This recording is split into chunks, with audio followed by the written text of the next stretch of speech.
Magluluto tayo ng pakbet. Ayan. Tagis tayo ng sibuyas, bawang, luya, kamatis, tapos bagnet.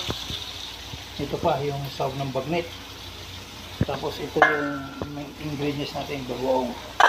Tapos yan yung gulay natin.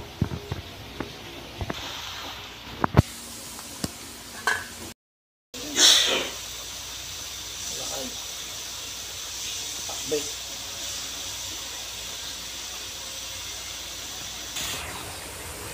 Haluin lang natin ng konti hanggang sa mahalo lahat yung ingredients niya. Pakbet yan, pakbet ng Ilocano. Halo na natin, lagay na natin yung ingredients niya. Yan.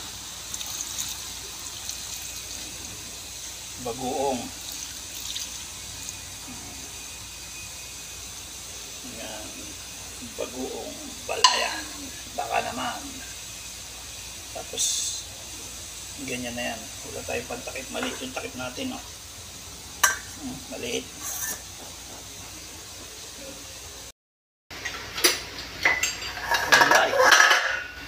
Walang tinapay.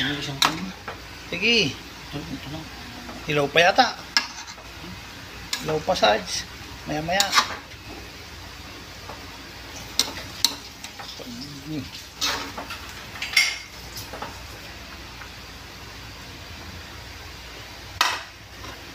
Ayan.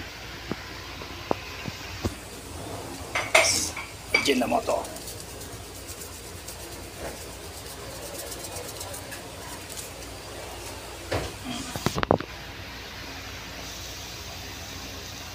Haluin natin ulit. Halo. Tapos ano na natin yung sabaw. Patuyuin na natin ng konti.